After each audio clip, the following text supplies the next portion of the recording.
Hey, what's up guys? Welcome back to the channel. Welcome back to another video. If you're stopping by the channel for the first time, please consider subscribing to my channel.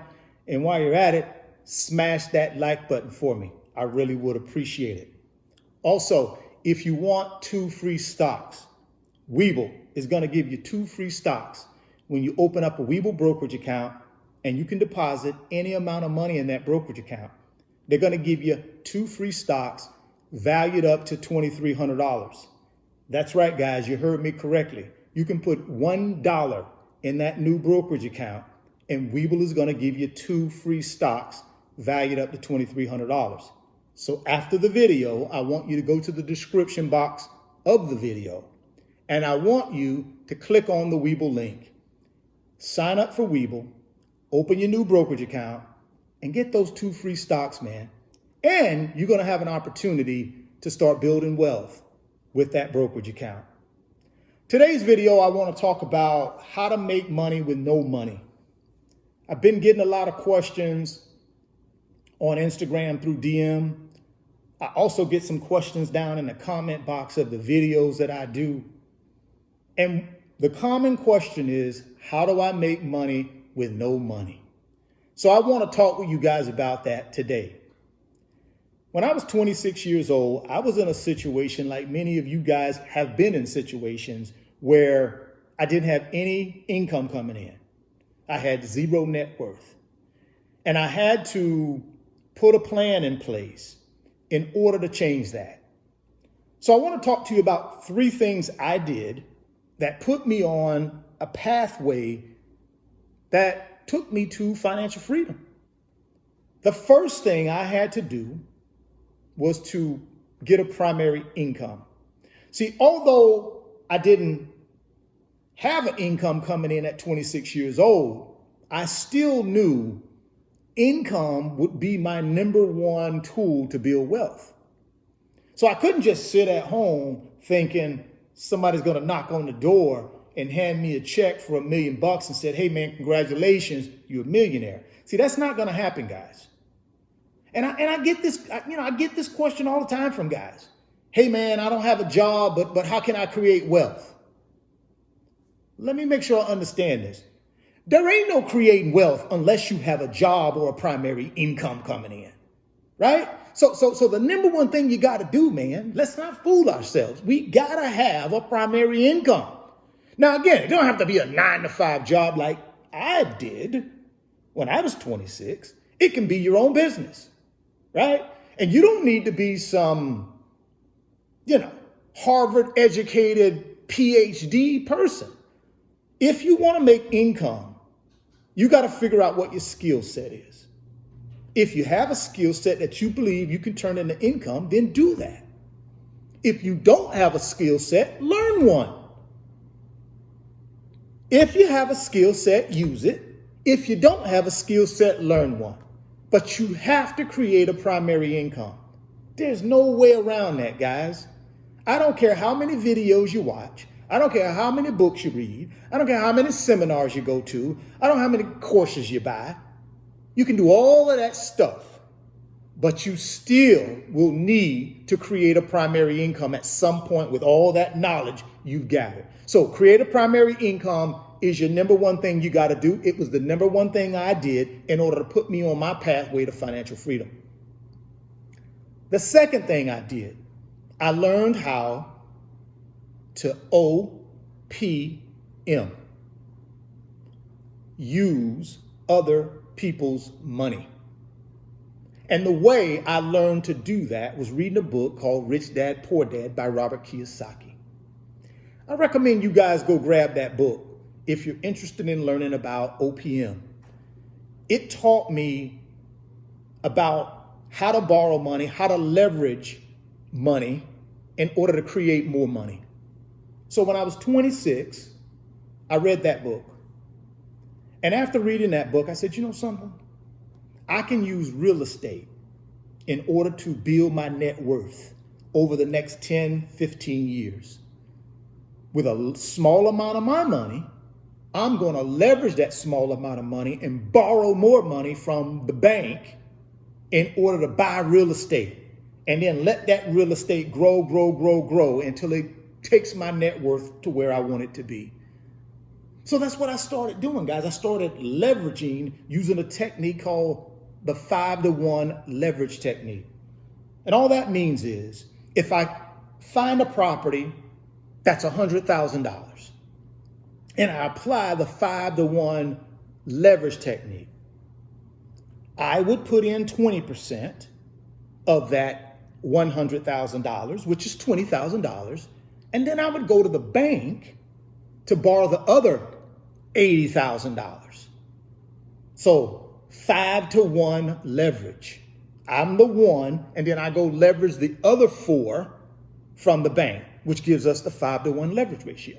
So I started doing that, saving up a little bit of money, going to the bank, leveraging 5-to-1, buying real estate, and just holding that real estate, getting cash flow, and just rinse and repeating. So that was the one strategy I did with OPM.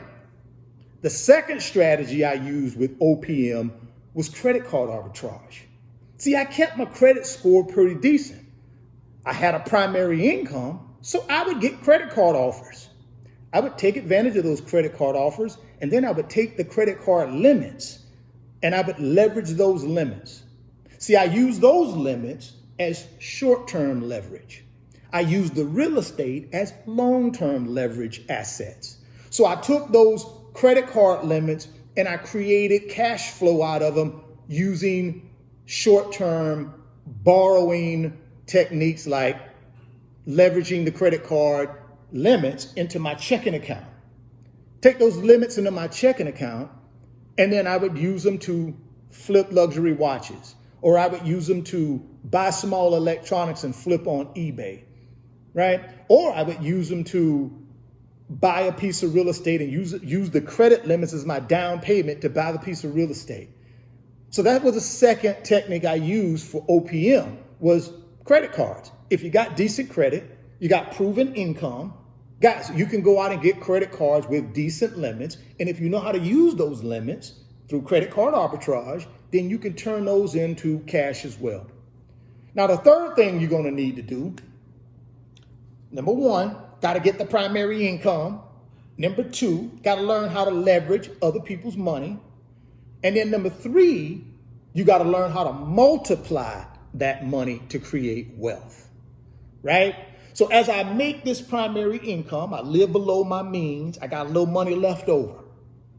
I start using other people's money through credit card arbitrage and through buying real estate or starting a business. I go to the bank, I use the bank's money. I use the credit card company's money to leverage the credit cards. I take that money, now I got to multiply it. And the way I multiplied it was I continued to buy real estate. Remember I said earlier, real estate was the key to my long-term wealth building strategy. Buy and hold, single family homes, put a tenant in there, get immediate cash flow, and let those real estate properties appreciate in value over time. And how did I know they would appreciate in value? Because I bought them in communities that people had a desire to live in. So that was one of the ways I multiplied my money. The other way I multiplied my money was through the stock market, because I also understood the stock market has nothing to do with about today. The stock market is about tomorrow.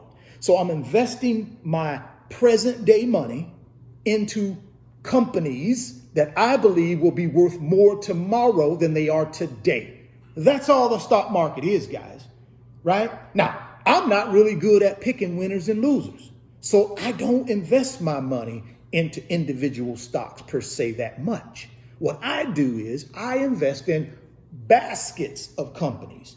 And where do I get those basket of companies? I get them through instruments or investment instruments called ETFs, exchange traded funds, or index funds.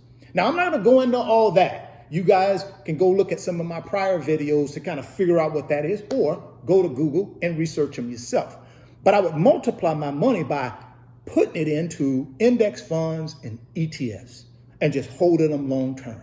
Real quick recap.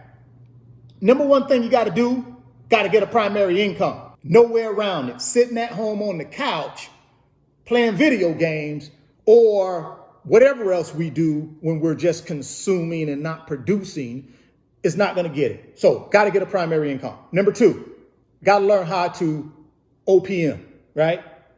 Use other people's money, borrow other people's money. Who are the other people? The banks, private lenders, the credit card companies.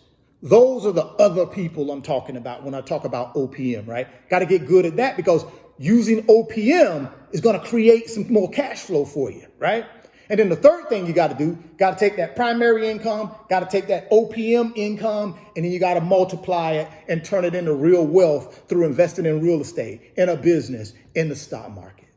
Drop me some comments, guys. Let me know what you think. Also, if you want those 2 free stocks, click on that link, man, in the description box, and Webull going to give you 2 free stocks when you open a new Webull brokerage account. Put any dollar amount in there, $1. They're going to give you those 2 free stocks valued up to $2,300. If you're stopping by the channel for the first time, please consider subscribing, share the video, smash the like button. Thoughts become things. If you can see it in your mind, you can hold it in your hands. You guys keep chasing your greatness. Never stop believing in yourself. And I'm going to catch you on the next video. Peace. Today's video is sponsored by my company, RF Financial Consulting. And in my company, I work with individuals just like you through financial mentoring and coaching sessions. And in those 1-hour sessions, we talk about strategies to help you get to your financial freedom, whether it be through real estate investing, stock market investing, creating additional streams of income, credit card arbitrage, or starting and growing a business. If that's something that you might be interested in, there's an email address in the description box of the video. Send me an email and let's discuss if I'm the right fit for you.